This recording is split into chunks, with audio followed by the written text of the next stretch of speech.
Ang wedding naman parang loto din yan eh. Hindi naloloko ng tao. Kapag tumaya ka, mananalo ka.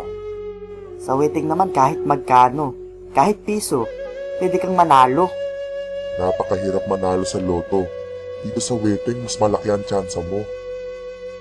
Napakaraming paraan para dayain ng isang mananaya sa wedding. Binubola po yun. Wala pong daya yun. Kasi kung may daya yun, sa amin ang sisi nun eh. Maraming kubrador ang nagdadasal. Sana ang wedding ay gawin ng legal. Kung gagawing legal ang wedding, what you will legalize next? You will legalize prostitution? You will legalize drugs? You will legalize gambling? Ganun na nga lang ang sinasabi nila sa wedding. Hindi nila alam na nakakatulong din naman yun.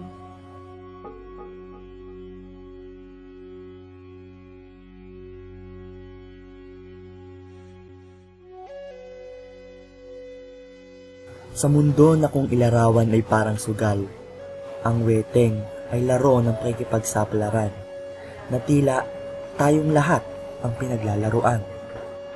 Ang isang laro na hindi na maaalis sa kaugalian at kultura ng mga Pilipino. Ang sugal na nakapagpatalsik sa isang pangulo, tumungi sa mga pangalang inaakala nating kagalang-galang. Ang larong nagpapakain at gumugutom sa marami nating umaasang mga kababayan. Sari-saring kuro-kuro, iba't ibang pananaw, maraming boses ang naghihintay na marinig. Sila ang mga taong nasa likod ng larong wedding. Tinatawag silang mga anak ng wedding.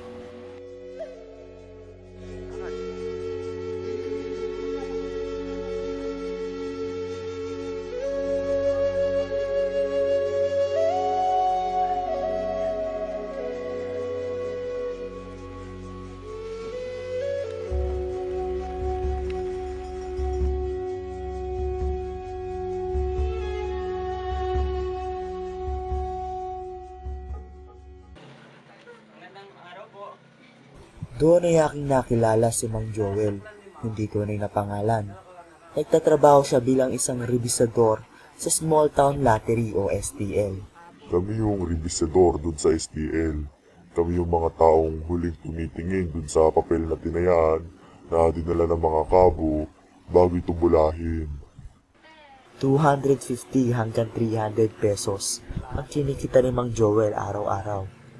Siyempre, hindi sapat yung kinikita ko bilang isang pamilyadong tao. Meron akong 2 anak na nag-aaral pa sa elementarya. Kailangan ko magdoble kayod para makatapos sila. Sa katunayan nga, ang pagre-revisa ay isa lamang sa mga sideline kong trabaho. Kasi talagang mahirap ang buhay ngayon. Si Mang Joel ay isa lamang sa pagiging halimbawa ng mukha ng wedding. Kasama si Aling Lydia na isa namang kabo. Kami yung kumukolekta ng mga pataya mula sa kubrador. Tapos ay dadalhin namin sa rebisador para sa bulahan. Sa edad na 51, hindi alintana ni Aling Lydia ang pagod sa pagkolekta ng taya mula sa kubrador. Miski na sabihing pagod, kailangan pa rin namin magtrabaho. Kailangan ko ng pambuhay sa sarili ko kasi wala akong kasamahin sa buhay. Ngunit hindi mabubuo ang mga anak ng wedding kung hindi dahil kay Aling Rowena na isang kubrador. Aminado siyang ayaw niya rin ang ginagawa niya. Ngunit marahil sa kahirapan, natuto siyang kumapit sa patalim.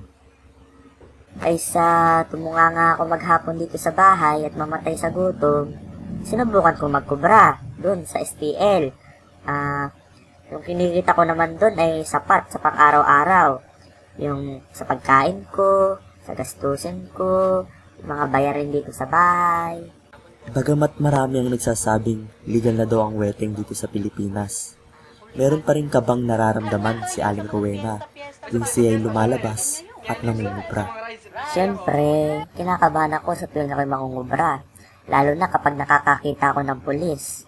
Hindi pa kasi ito ganun ka-aprobado. Hindi pa naman binabalita sa TV. Yung mga sinasabi nilang kuha na aprobado na daw kasi may permit na, ay bali-balita laang din. Eh di ako naman, ay naniniwala na laang.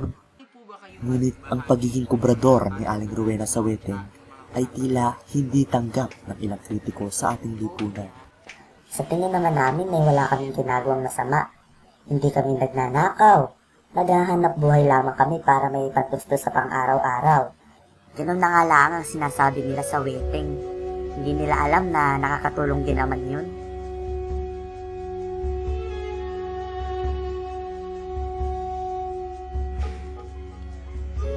Ang bawat isa sa atin ay may sariling opinyon, ibang paniniwala.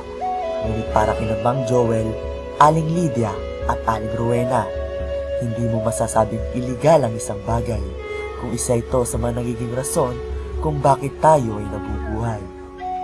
Muli, ako si Earl Hermina at ito ang Student Docu.